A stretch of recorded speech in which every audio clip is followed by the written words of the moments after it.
On the battlefields of Europe, German soldiers often sneered at the American Sherman tank. They called it weak, undergunned, a Tommy cooker that burst into flames when hit. To them, it was no match for the mighty Tiger or Panther. And yet, time and again, the Shermans won. What the Germans never realized was that the Sherman carried a secret weapon far more decisive than thicker armor or a bigger gun. Inside every tank, bolted above the rumble of its engine, sat one of the most advanced radio systems in the world. While German tanks often fought blind and alone, American Shermans fought as a network. They could call artillery, coordinate flanking maneuvers, and relay enemy positions instantly. It wasn't steel that gave the Allies their edge, it was communication. This is the story of how radios inside the humble Sherman turned up a mediocre tank into one of the most effective battlefield machines of World War II. When German troops first encountered American Shermans in the deserts of North Africa in 1942, they were not impressed. To the crews of Panzer IIIs and IVs, the squat, rounded American machine looked crude, almost toy-like compared to the sharp angles of German armor. Soon, tales spread through the Wehrmacht that the Sherman was underpowered, prone to catching fire, and hopelessly outclassed by the heavy tanks that Germany was beginning to field. The nickname, Tommy Cooker, became common among German infantry, a cruel joke suggesting that Allied crews were trapped in metal ovens just waiting to be lit by a single shot. On the surface, the reputation seemed deserved. The Sherman's armor was thinner than a Tiger's, its gun weaker than a Panther's, and its silhouette taller than almost any tank of its era.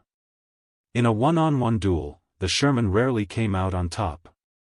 And yet, something didn't add up. Despite the supposed superiority of German tanks, the Shermans kept coming.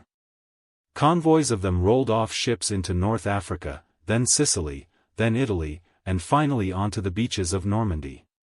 Wherever American forces went, columns of Shermans followed, moving in formation, coordinating their fire, and somehow overwhelming German positions even when outgunned. German tank commanders shook their heads in disbelief. They destroyed Shermans by the dozen, yet more always appeared. To them, it seemed like sheer numbers, a flood of mass-produced mediocrity, swamping the battlefield by brute force. But beneath the surface of that assessment lay a truth they never fully understood. The Sherman wasn't just a tank. It was part of a system. Inside every Sherman, bolted into its interior, was a device that most German tanks lacked, a high-quality, standardized two-way radio.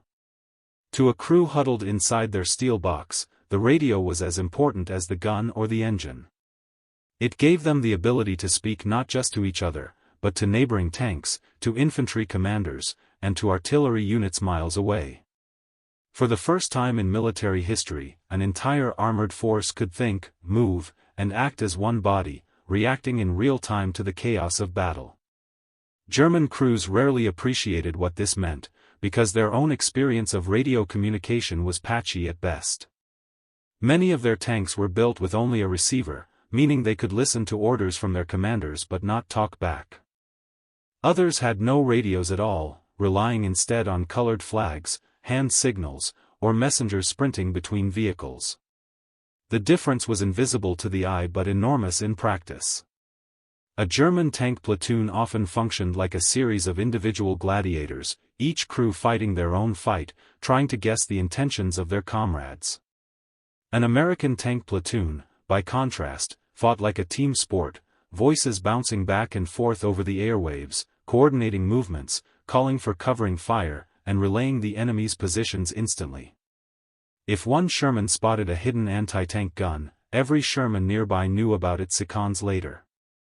If infantry stumbled onto resistance in a village, they could call Shermans forward to blast the defenders out. If artillery was needed to soften a ridge or a forest, tank commanders could summon it directly from their radios, guiding shells with pinpoint corrections. This unseen layer of communication was the quiet revolution of the war. The Germans mocked the Sherman's armor and its gun, but they did not realize they were facing something far more dangerous, a tank that was never truly alone. In the chaos of North Africa, Shermans began to show that battles were not won by the sharpest sword, but by the best orchestra. Entire armored units moved with a fluidity that shocked their opponents. German tankers reported being hit from flanks they thought secure, as Shermans maneuvered around them with uncanny timing. Infantry complained that American tanks seemed to arrive wherever resistance stiffened, as though they could read the battlefield like a map. In truth, they weren't guessing. They were listening. They were talking. They were connected. Even in their earliest outings, American commanders recognized the power they held. Radio nets were established at every level, platoon, company, battalion, so that orders could flow up and down seamlessly. This structure allowed not just control, but flexibility. A lieutenant in one Sherman could warn of enemy armor ahead, and within moments a colonel miles away could redirect reserves to that very spot. Meanwhile, artillery batteries could be adjusted by tank crews who saw the fall of shells firsthand. Instead of operating in separate silos, tanks, infantry, and artillery became a single machine, bound together by radio waves. To the German eye, the Sherman was a clumsy, mass-produced box rolling across the desert. But inside, it carried something far more sophisticated than its opponents realized. Every tank was a node in a vast, humming web of communication. This was why Shermans seemed to fight in packs, why they rarely blundered into ambushes without a response, and why German victories over them so often felt fleeting. When one fell, another quickly appeared in its place, already briefed, already coordinated. What seemed like luck was in fact design. What seemed like numbers was in fact organization. The legend of German armor, the tigers that prowled with near invincibility, the panthers with their sloped armor and deadly guns, was real enough. In a duel, the Sherman was at a disadvantage. But wars are not decided by duels alone. They are decided by coordination, by the ability to mass force at the right time and place. And this was the secret that the Germans never quite solved. It wasn't that American tanks were better machines. It was that they were better listeners, better talkers, better collaborators in the storm of battle. By the time the fighting moved from Africa to Europe, the Sherman's reputation was firmly set in German minds, an inferior tank, crushed by the weight of Allied industry. Yet in dismissing the Sherman as weak, they overlooked the invisible advantage that made it strong. Every Sherman carried not just a crew of 5 men, but the voices of an entire army, echoing through its radio. And in modern war, that was worth more than any extra inch of armor. When American forces landed in Sicily in the summer of 1943, the Sherman was already becoming a familiar sight on the battlefield.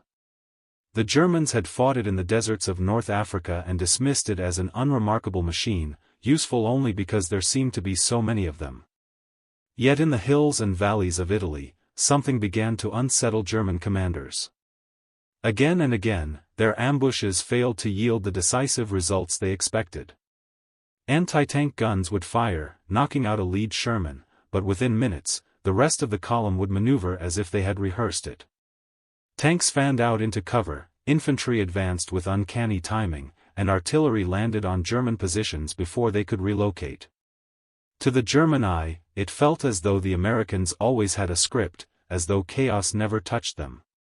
What they did not realize was that every move was being orchestrated in real time through a lattice of radios humming inside those tanks. Inside a Sherman, the radio became the 6th crew member. The commander sat not only with binoculars in hand, but with a headset clamped to his ears, one eye on the battlefield, the other listening to the constant chatter on the net. He heard the voices of nearby tank commanders, of infantry officers, of forward observers perched on ridges miles away. At any given moment, a Sherman crew was not just a team of 5 men sealed in steel, they were part of a conversation that stretched across the battlefield. Orders were received and acknowledged. Warnings were passed in seconds. Fire missions were coordinated with a precision that seemed impossible in the smoke and confusion of combat. German tanks rarely operated that way. The Panzer IV, the Panther, even the mighty Tiger often rolled into battle with little more than visual signals to coordinate their actions.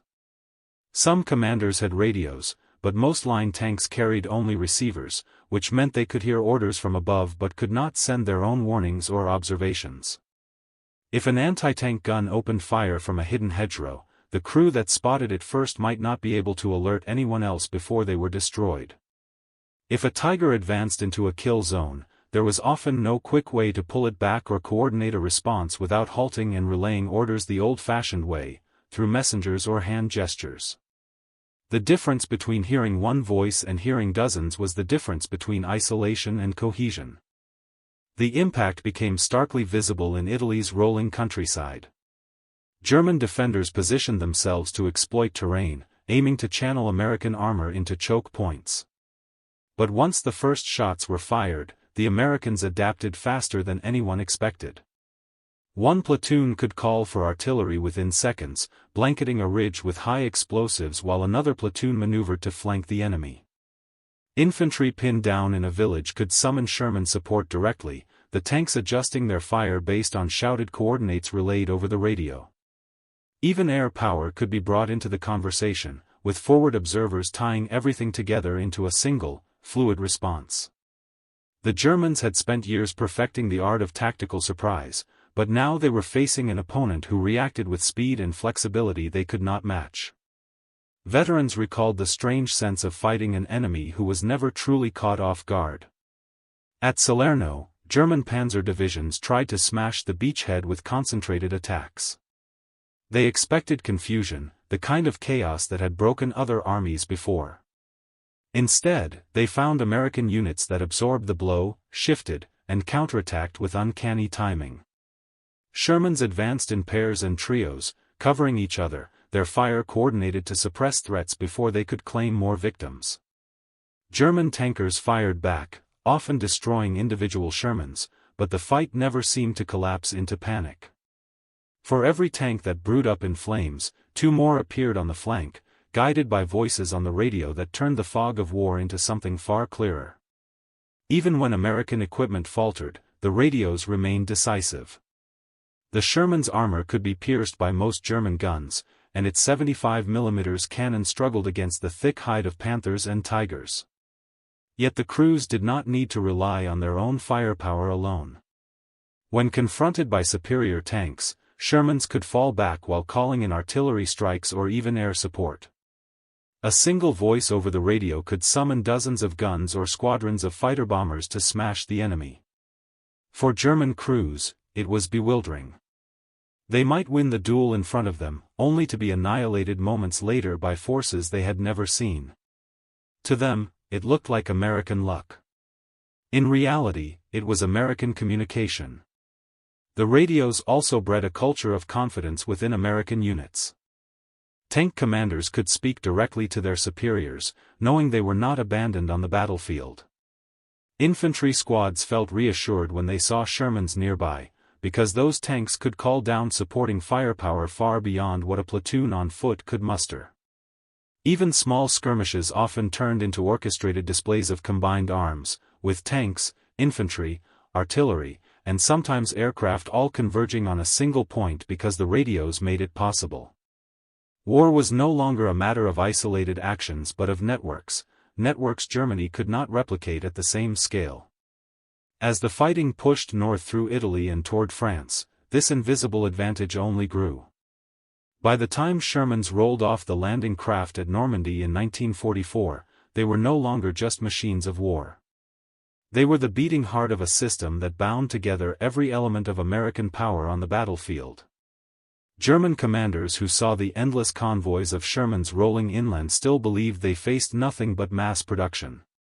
What they did not see was the quiet murmur of voices inside every tank, weaving a web of coordination that made those convoys far deadlier than they appeared. The Sherman did not need to outgun its opponents one by one. It needed only to outthink them together. And through its radios, it did exactly that. By the summer of 1944, the Allies had stormed ashore in Normandy, and the true scale of American coordination revealed itself. To German defenders who had prepared for invasion with concrete bunkers, minefields, and interlocking fields of fire, the battle seemed destined to be a test of grit and steel. Yet once again, it was the quiet hum of radios inside Sherman tanks that shifted the balance. When the first waves of armor struggled off the beaches and into the narrow hedgerows of the French countryside, the radios became lifelines, threads that tied together men, machines, and firepower into a single, flexible system. The bocage country of Normandy was unlike anything most tank crews had faced. Tall earthen embankments, crowned with thick hedges, turned every field into a fortress. Tanks that pushed forward blindly often found themselves nose-to-nose with German anti-tank guns or panzers waiting in ambush. In those tight corridors, firepower alone was not enough. What saved many American units was the ability to talk, to call in reinforcements, to direct artillery on hidden threats, to warn of mines and obstacles. Platoons that might have been wiped out in isolation were able to survive and adapt because every Sherman carried the ability to connect. Accounts from the time describe the eerie efficiency with which the Americans adjusted. A forward tank would encounter fire, its gunner spotting the flash of a German 75mm cannon from a hedgerow. Before smoke had cleared from the first shot, the commander was already shouting coordinates into his headset. Within minutes, howitzer shells slammed into the hedgerow, silencing the gun. Infantry, alerted over the net, crept forward to clear survivors. Another platoon of Shermans shifted to flank the position, guided by reports from their comrades. What could have been a slaughter became a coordinated strike because of the radios hidden inside those steel hulls. For the Germans, it was bewildering. Their doctrine had long emphasized the initiative of individual commanders and the brilliance of their armored formations. But without the same level of communication, their advantages were muted. A Panzer IV that destroyed a Sherman might never know that 3 more were maneuvering to surround it. A Tiger crew that held its ground with courage might be obliterated minutes later by artillery it never saw coming. German officers complained bitterly in reports that American tanks seemed to fight like a single organism, not individual vehicles. What they did not know was that the organism's nervous system was made of radio waves. The difference showed itself in timing as much as in tactics. In war, seconds can decide life or death. The Sherman's radios shaved those seconds down relentlessly. An ambush that might once have taken minutes to counter was now met in moments. A sudden gap in the line could be plugged almost instantly as nearby units were redirected. Even confusion on the battlefield, a shell-shocked platoon losing its bearings, a column scattering under fire, could be pulled back together with the calm voice of a commander on the net. German forces often counted on confusion to magnify their impact. But against the Americans, confusion evaporated far too quickly. Normandy also highlighted the Sherman's ability to act as more than a tank. Its radios made it a hub of combined arms warfare. Infantry officers could ride and command tanks and relay requests directly to gunners. Forward air controllers used Sherman radios to call in P-47 Thunderbolts screaming out of the clouds, their bombs and rockets shredding German positions that tanks alone could not crack. Engineers coordinating demolition charges, artillerymen plotting barrages, even supply officers trying to get fuel trucks forward, all leaned on Sherman radios to stitch together the sprawling complexity of modern war. The tank was not just a weapon, it was a node in a vast machine of destruction. One German prisoner captured after the fighting in the hedgerows expressed his disbelief bluntly. He had been part of a squad that ambushed a column of Shermans, knocking out 2 before retreating. He expected the survivors to scatter, to flounder without direction. Instead, the Americans moved with stunning cohesion. Tanks wheeled out of fields on both flanks, infantry appeared as if out of nowhere, and artillery shells bracketed his retreat path. It was as if they knew our every move, he said. What he did not realize was that every voice, every gun, every tank was linked by radios that turned reaction into orchestration. The Germans tried to adapt. They increased their use of camouflage, shifted ambush positions, and emphasized decentralized fighting to counter what they perceived as American mass and firepower. Yet none of those adaptations could overcome the gap in communication. A German squad leader with only hand signals and shouted commands could never move his men as efficiently as an American platoon leader with a radio in every tank. A panzer division struggling to coordinate counterattacks by messenger could never match the speed of an American armored division where commanders talked constantly from tank to tank, mile to mile. The edge was invisible, but it was decisive. The experience of Normandy burned the lesson into both sides.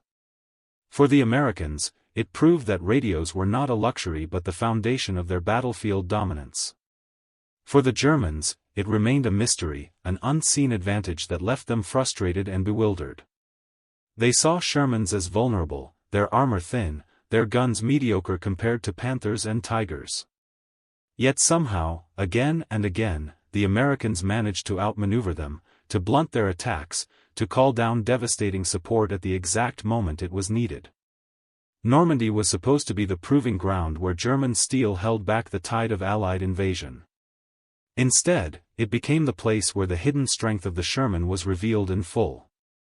Not in a duel of armor thickness or gun caliber, but in the whispers of voices carried across the ether, knitting together thousands of men into a single, relentless advance.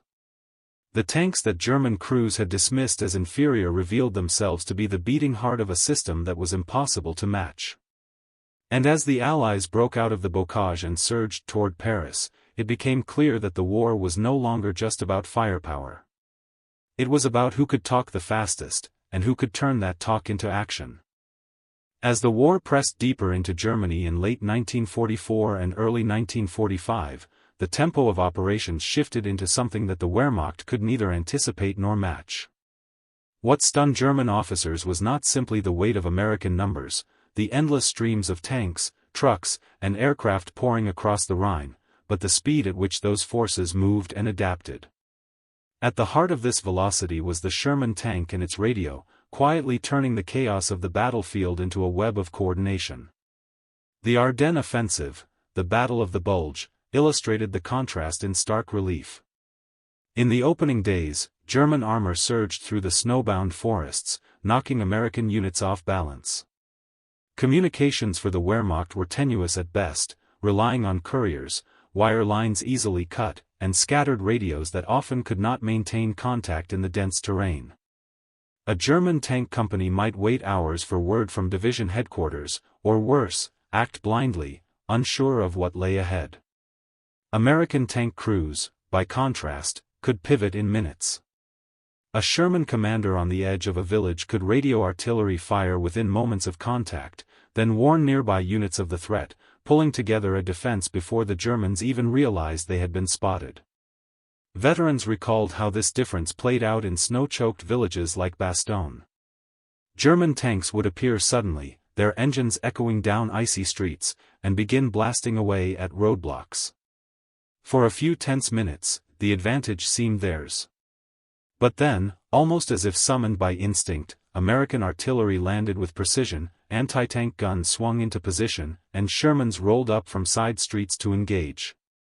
It was not instinct, it was radio chatter, humming relentlessly across the battlefield, transforming scattered defenders into coordinated killers. To German crews who believed they had the edge in firepower, the swiftness of the American response felt uncanny, almost unfair. The difference extended far beyond the tactical.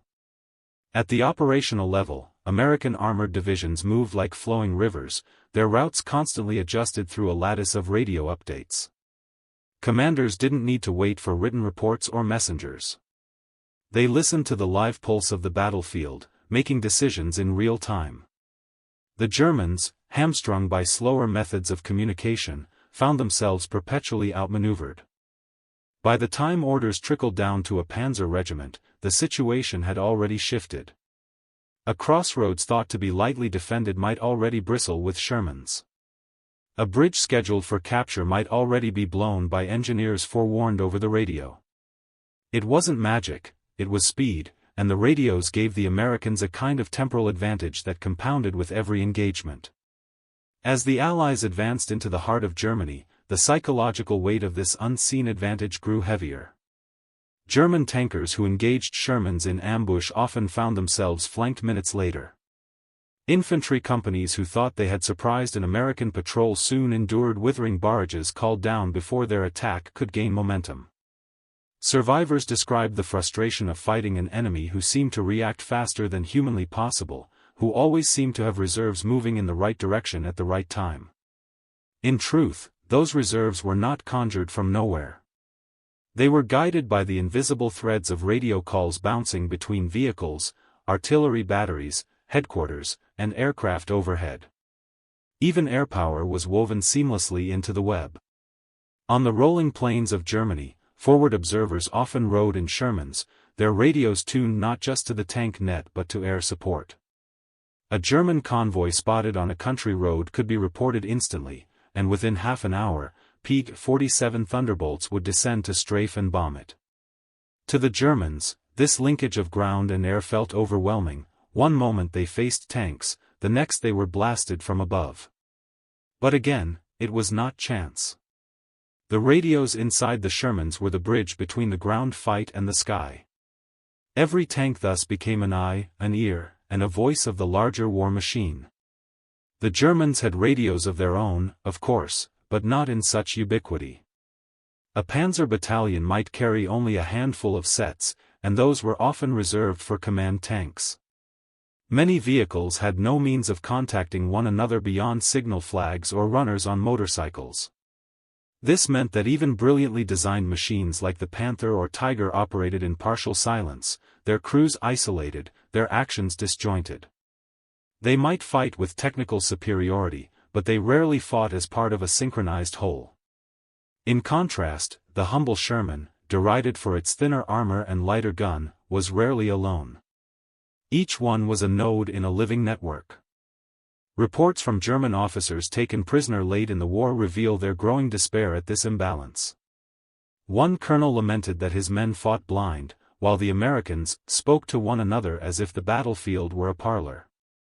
Another described how attempts to coordinate counterattacks were like shouting across a storm, drowned by delays and confusion, while the enemy responded with the speed of lightning. To the Americans, the radios were so routine that they barely thought of them as special. But to the Germans, they were a ghostly weapon, unseen, unheard, yet devastating. The final drives across the Rhine and into central Germany cemented this truth. Sherman streamed forward, not as lone tanks or even as isolated platoons, but as parts of a vast synchronized surge. Radios kept traffic moving, avoided bottlenecks, warned of ambushes, and directed artillery to clear resistance. The Germans, cut off and fragmented, could only watch as the advance rolled on with a coherence they could not match. In town after town, forest after forest, the battle was decided not just by guns or armor, but by the invisible conversations whispering inside the Shermans as they pressed ever deeper into the heart of the Reich. As the war in Europe neared its end in the spring of 1945, the advantages that had once seemed subtle, the crackle of a radio headset, the quick relay of a fire mission, the seamless coordination of a tank column, were now defining the very tempo of the Allied advance. To the exhausted German defenders, it felt like the Americans had accelerated the war itself, moving too quickly, too decisively, to be contained. The Sherman tanks at the spearhead of this drive symbolized that relentlessness, not because they were the most powerful machines on the battlefield, but because they spoke to one another in a way the enemy could not. On the approaches to the Rhine, this difference became most visible. German troops, digging into villages and forest lines, often staged ambushes with panzers or anti-tank guns. They would wait, concealed, until American armor rumbled within range, then open fire in sudden bursts of violence. For a few moments, chaos reigned, Shermans burning in the streets, infantry diving for cover. Yet almost instantly, the survivors regrouped. Platoon leaders called over their radios for supporting fire, nearby units shifted position, and artillery batteries miles away responded within minutes. What might have been a decisive ambush instead became a fleeting disruption, swallowed by the coordination of an army that could knit itself back together with a few words over the airwaves. German accounts describe the bewilderment of watching American columns, bend but not break, reforming as if guided by an unseen hand. Once the Allies crossed the Rhine, the radios amplified their momentum even further. The advance into central Germany was not a single column but dozens of converging thrusts, each one in constant communication. Shermans rolled through small towns and across bridges, updating headquarters by the hour, reporting obstacles, coordinating with engineers, calling in air cover when resistance stiffened. The German army, fractured by shortages and crippled communication, could only react piecemeal. One garrison might fight bitterly for days, unaware that its neighboring units had already been overrun. A panzer brigade might counterattack in one sector, only to find itself isolated when American forces, warned and redirected by radio, bypassed it entirely. The battlefield, once a chessboard of deliberate moves, had become a living organism pulsing with information. The impact was not lost on those who witnessed it firsthand. American infantrymen advancing alongside the Shermans grew accustomed to hearing the chatter of radios in the turrets, relaying calls for fire or warnings about enemy positions. They trusted those voices, even when the battlefield seemed uncertain. Veterans later recalled how the steady background of radio communication gave them confidence that they were never truly isolated, that support was always a call away. In the mud of France or the forests of Germany, that reassurance carried weight. It meant that every squad, no matter how small, felt connected to the larger war effort, never abandoned, never left to fight blind. For German soldiers, the silence in their own ranks became suffocating. Survivors of Panzer crews admitted after the war that they often fought without knowing where their comrades were, or whether reinforcements were on the way. A Tiger tank, formidable on its own, might duel a Sherman with devastating effect. But once the smoke cleared, it often found itself encircled, cut off, destroyed not by a superior gun but by a superior web of coordination. German commanders issued orders that took hours to reach their intended units. By then, the situation had already shifted. The Allies were not waiting. They were adjusting, pivoting, and pressing forward with every word exchanged through the static-filled headsets of their Shermans. Even in the closing battles, when Germany itself lay in ruins, the contrast persisted. In places like the Ruhr, American forces encircled entire armies, not just with numbers but with communication. Tank columns racing along separate highways remained linked, avoiding friendly fire, closing pockets with precision, and tightening the noose on German defenders who scarcely realized they had been cut off until it was too late. Artillery fire was coordinated on a scale the Wehrmacht could no longer comprehend, with Shermans at the front feeding live updates back to gunners who could obliterate resistance before it slowed the advance. The Germans still fought fiercely, but the tempo of the American war machine was overwhelming, propelled not just by fuel and steel but by words carried invisibly through the air. To many American veterans, the radios seemed almost ordinary, part of the expected fabric of their war.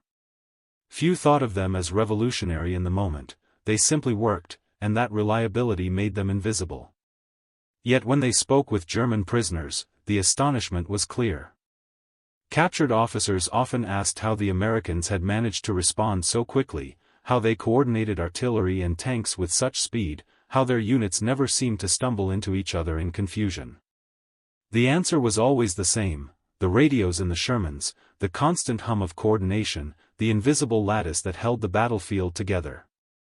What the Germans had dismissed as a technical detail had, in reality, shaped the entire character of the war they were fighting. As the Sherman tanks rolled into the heart of Germany, from Cologne to Nuremberg, their guns still fired, their engines still roared, but it was their voices, the unseen radio chatter, that truly defined their power. Crews called in crossings, warned of ambushes, summoned the thunder of artillery, and guided the wings of aircraft swooping overhead. The Sherman was never just a tank. It was a node in a vast, invisible network, one that turned the chaos of 20th-century war into a coordinated storm the Wehrmacht could not withstand. And for those who fought against it, that invisible weapon remained one of the most demoralizing, and least understood, elements of the American advance. In the end, the Germans never figured it out. They saw a Sherman tank as a fragile, mass-produced machine, something to be destroyed. What they didn't see was the invisible web of voices connecting one Sherman to another, each tank not just a weapon, but a node in a vast orchestra of firepower. The Sherman's radio turned battle into symphony, chaos into coordination, and defeat into victory. The secret wasn't steel, it was sound.